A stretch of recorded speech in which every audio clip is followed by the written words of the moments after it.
Hello, and welcome to another episode of TacoBytes, your daily bite of Degen, episode number 508. SEC Gary on a rampage.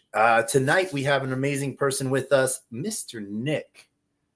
And I butcher his last name every time I say it in my head, so I do not do that out of respect. But welcome to the stage. Hello. Hey, Taco. Thanks for having me. I thank you for being here. You know, it is great. So just want to shout out to everyone that's joining us tonight on YouTube, LinkedIn, Player One Taco YouTube, Twitch, Twitter video, Twitter Spaces, Kick, Rumble, Unlonely, and Telegram. And Nick, who are you? What do you do?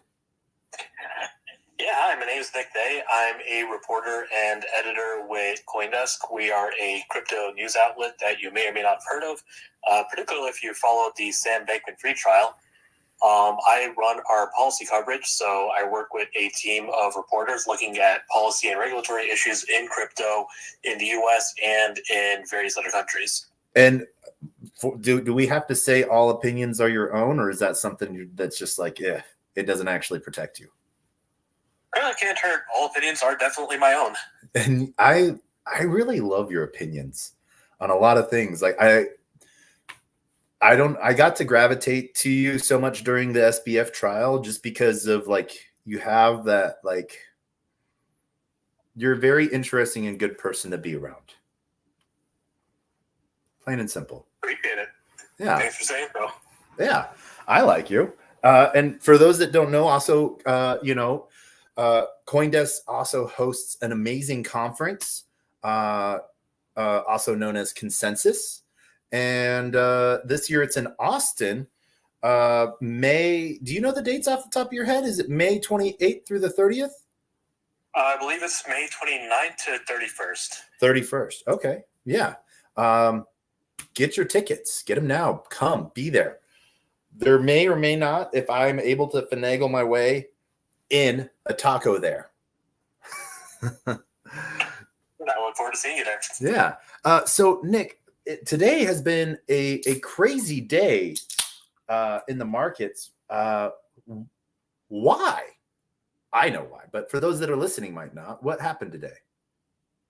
So, just a little over 6 hours ago, the official Twitter account for the United States Securities and Exchange Commission announced that it had approved the spot Bitcoin ETF applications that it's currently considering and allowed all of the applications, the dozen or so, to begin listing and trading those shares.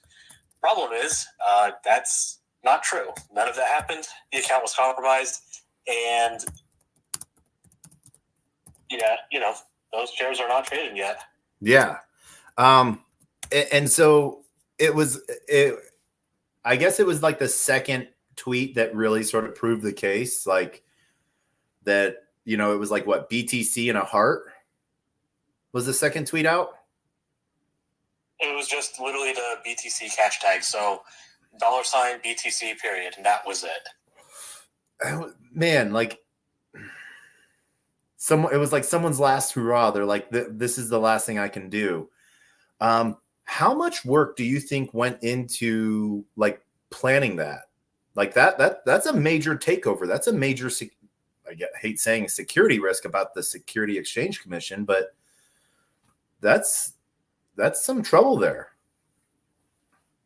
Yeah, it was interesting because the first tweet, the one that was, supposedly announcing the approvals, it had some text, but it also photoshopped an old SEC image. So it had an attached graphic that had SEC Chair Gary Gensler's face on it and a quote that was supposed to have come from, the chair of the regulatory agency. And this format was used by the SEC once before, a while ago, in talking about some other, I forget what it was, but something else. And what appears to have happened is whoever did this just changed the text around to make it seem like he was saying, okay, yeah, here's the deal with the ETFs. Okay. So clearly it was more than just a little planning. Yeah, either they had that.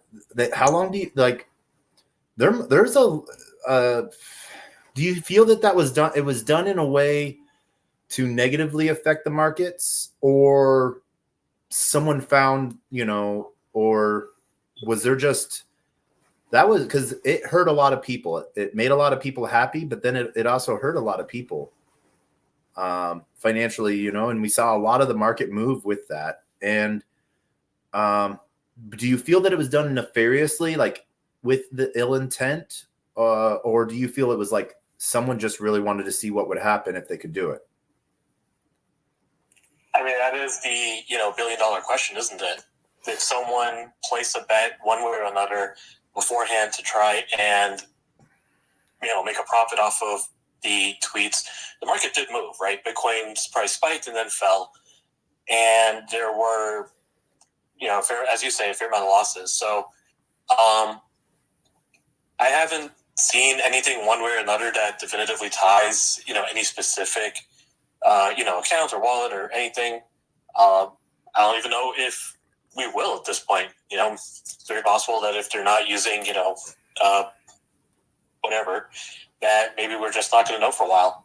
Yeah, I had seen some people starting to say like that it was state actors, it was kids in a basement, it was there's so much tinfoil hat on this, and I really want to demystify that. And but like we don't know anything, so I don't think we should make any conclusions or guesses because it could hinder. Or do you feel that an investigation is going to happen?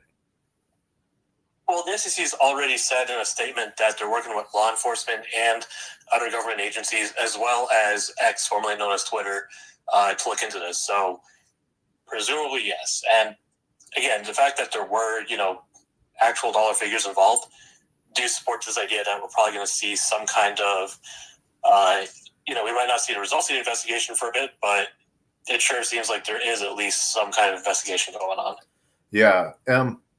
And one of the things that I heard was how quickly a lot of the different crypto reporters, like they got flooded with, well, I don't want to say flooded. I apologize for that word, but they got like the pre-approved press releases like, yay, congrats, it's done. Did you receive any of these? Yeah, this is a pretty typical thing, right? If there's some kind of highly anticipated event happening and an approval comes down, you have a number of companies that, want to find some way of, trading off of it. Either they want to have an executive at a company, give a quote or something, be quoted, or maybe they want to offer some kind of product that's tied to whatever was approved. So, yeah, I did get a couple emails. I'm not going to name them just because, Yeah, they were just going off of Twitter, but it was pretty funny, honestly, kind of seeing all these emails saying like, Bitcoin ETS approved, so-and-so reacts, and then a follow-up email saying, wait, never mind, do not, that this is not true. We're going to take back what we just said. Yeah, I was away from Twitter for most of the day because I was actually meeting with like Linea and doing some cool build stuff with my project and stuff. How quickly was or from your notice, how quickly did it realize that it was a fake tweet? Was it pretty quick or like an hour or so? I didn't get to see this. I think it was less than that. So, let's see.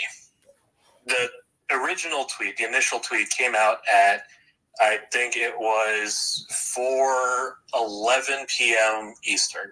Okay. So that was just over 6.5 hours ago as of right now. And I think we knew there was something suspicious for sure. Obviously, by the time the second tweet came out at 4:13 or 4:15 Eastern, so within a few minutes, we knew it was pretty suspicious. I think 4:24 or so, we knew for sure that the tweets were not real. So less than 15 minutes. Yeah, and we saw how quickly the market reacted in that time.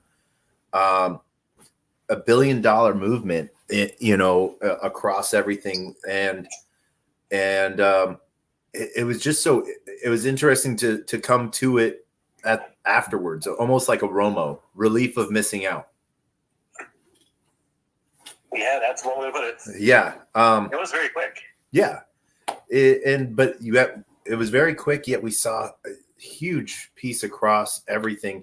What do you think were some of the other dominoes of like either people positioning themselves? Have we seen any of the fallout anywhere else or repercussions from this? So, I think part of it is I'm sure a lot of people have been eagerly awaiting what at this point is a expected approval for tomorrow. For sure, I think we probably had some amount of just bots and systems set up to automatically pull the trigger on certain trades as soon as the approval came through, and I think some of those were probably fed into this kind of they saw the approval or whatever signals for the approval came across based on the tweet, and so the bots were triggered, and so a lot of these market actions happened. Probably the biggest fallout, twofold, I'd say. One, of course, now there's a lot of scrutiny over the SEC and how it's handling its Twitter practices.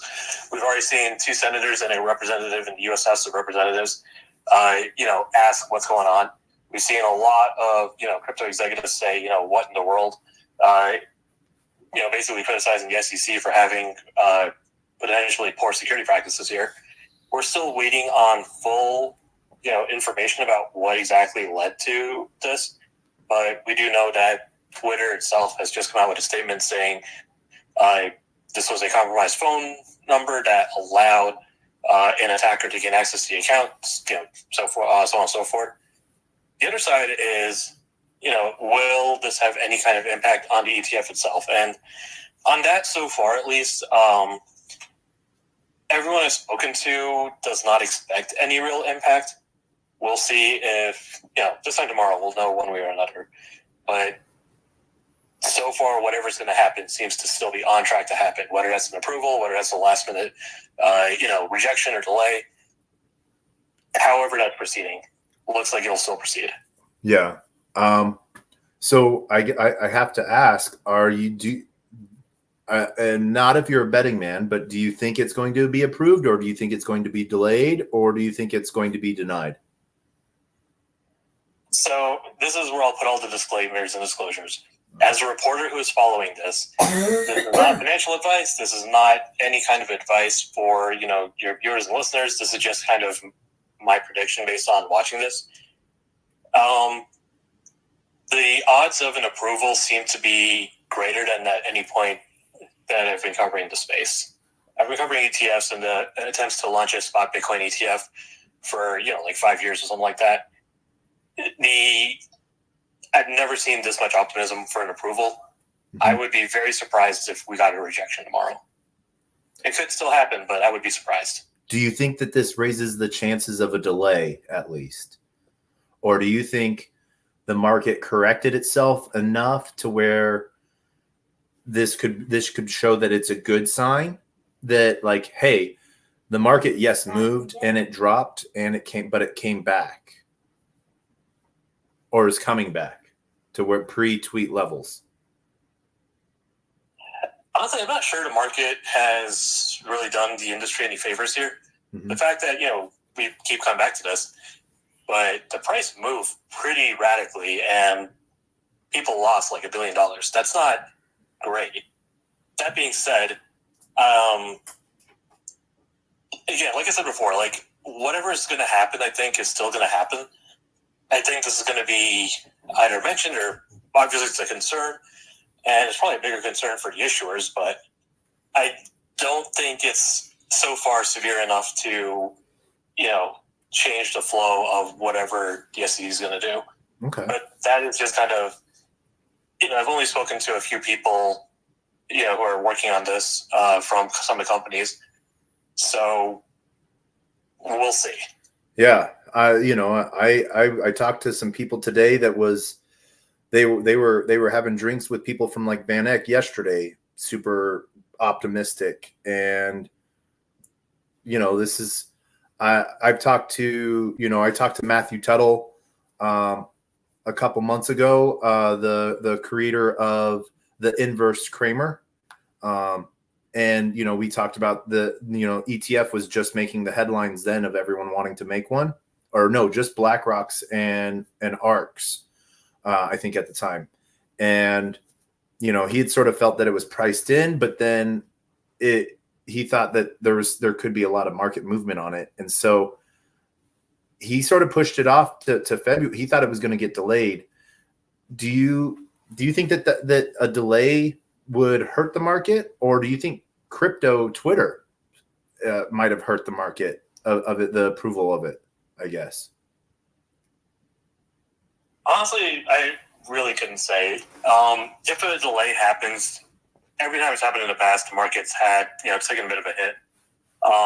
If the SEC decides to come out tomorrow, and by the way, it's worth noting that we're talking about January 10th as the day for all of these, but what it actually is the deadline for a single application by ARK21 shares.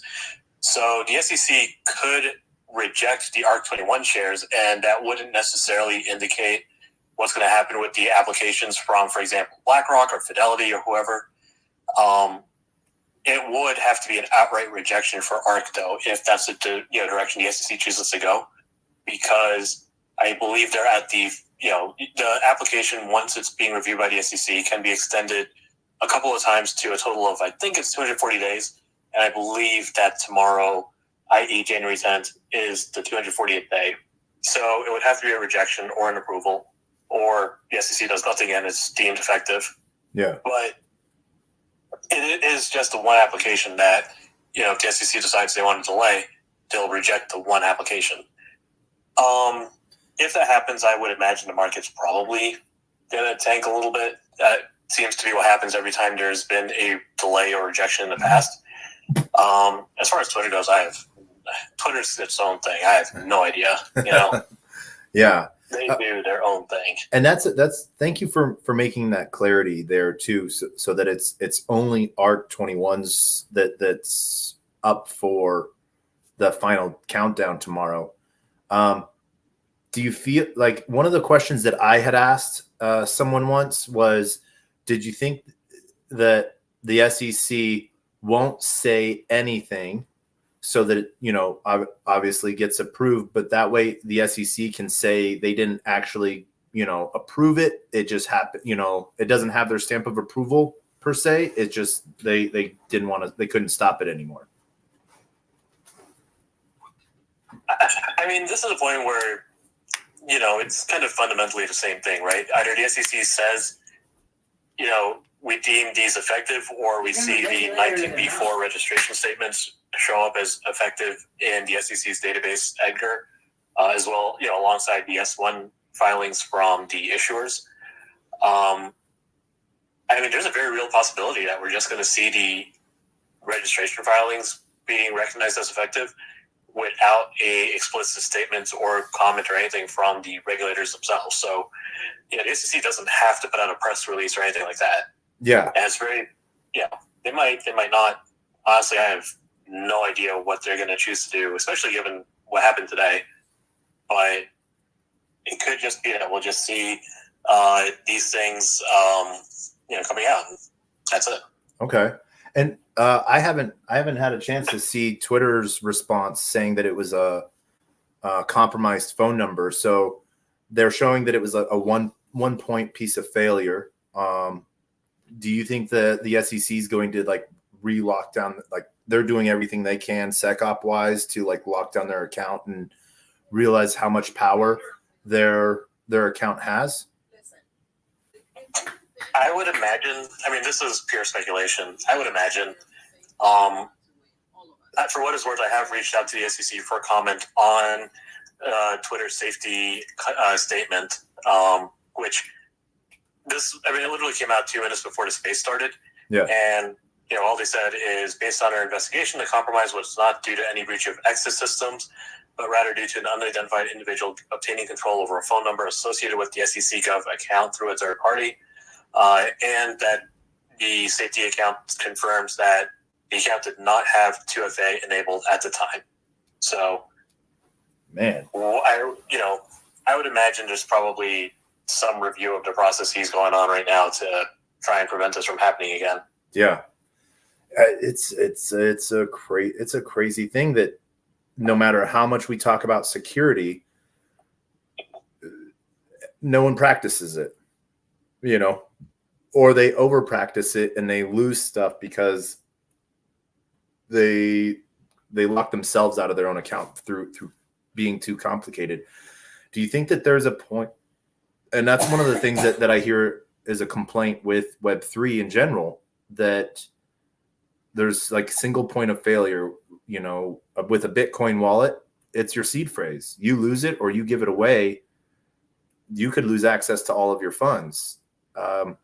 There's a lot of cool technology coming out to simplify that and help that out. Do you think that will be a selling factor or a hindering factor, I guess?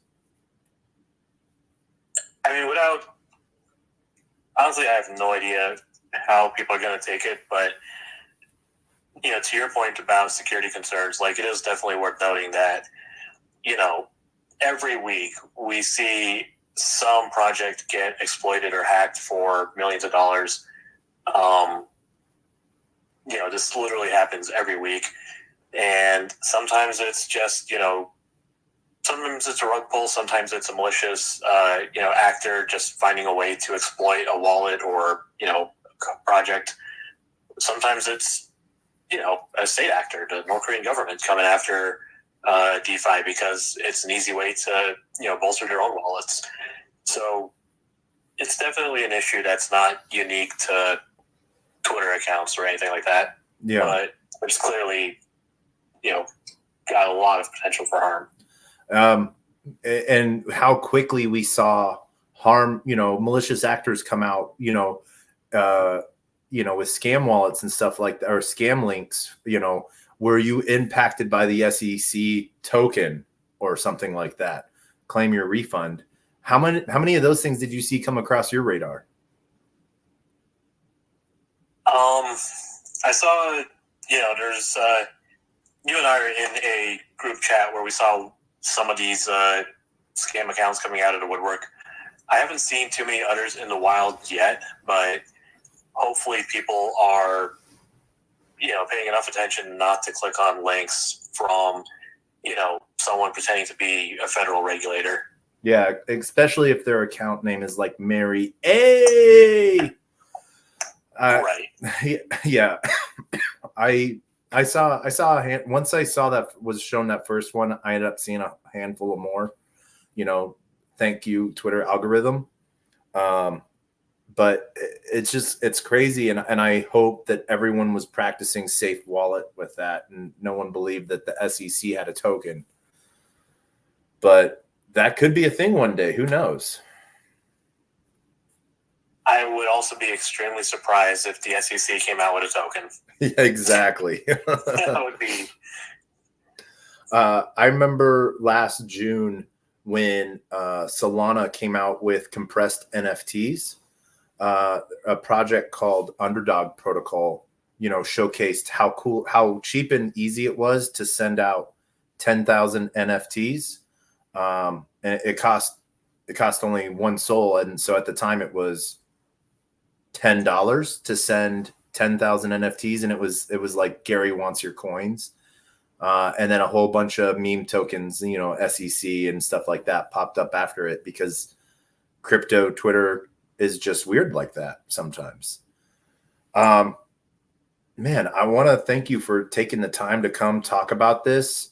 What are some of the things that, if you think, is there anything else you want to add to this? No, I mean, I think for tomorrow, what we're going to be paying attention to is, what we hear from the issuers and the exchanges as far as the Bitcoin ETF applications go. Yep. Tomorrow is, it's D-Day. This is what the industry has been waiting for about 10 years now. So might be that the applicants will be rewarded and they'll be able to launch their Bitcoin ETFs. And if so, trading may begin as soon as Thursday. It could be that the SEC finds some other concerns that have not yet been addressed and if that happens, I imagine there's going to be a lot of extremely unhappy people. But either way, we'll just be looking at what the issuers say, what the exchanges say. So exchanges in this case meaning NASDAQ, NYSE Arca, CBOE, BCX. We'll be looking at what the SEC itself says and does. And, one way or another, this time tomorrow, we will know. I haven't looked into this, and I don't know if you have. And so if you haven't, that's okay. But how quickly do you think like Robinhood is going to have their hands on this? So the thing about an ETF is anyone can trade the shares, right? Mm-hmm. Once it's live, once it's listed on an exchange, the shares are available to any kind of brokerage account. So Robinhood, if you're able to buy shares of anything else in Robinhood, an ETF is going to be just like that. Yep. So, any retail investor. And that's, but it's if they want to touch all the brokerages, it. Yeah. They'll be quick, to move on this. Okay. Yeah. So this, and I stated that just because that's such an easy, simple way for, mom and pop and anyone else to get their hands on it rather than having all of these other functions, for, I like to say that every guy, the every person, having access to these things that a lot of people didn't always have access to. But there's just been a lot of crazy stuff going on lately. And, this was icing on the cake today, I guess, Never a dull moment. Yeah. So, this is your first time being on the show. And this is how we sort of wrap up every single episode. We wrap it up with words of wisdom from anyone on stage. And then, my final thoughts and words of wisdom and the best, worst knock joke on the face of the planet. It's all right. And it is so I have told this joke 507 times. So that's how good it is. I'm looking forward to it. All right. So Nick, thank you so much for joining us. Thank you everyone for joining us on episode 508 of TacoBytes, your daily bite of Degen.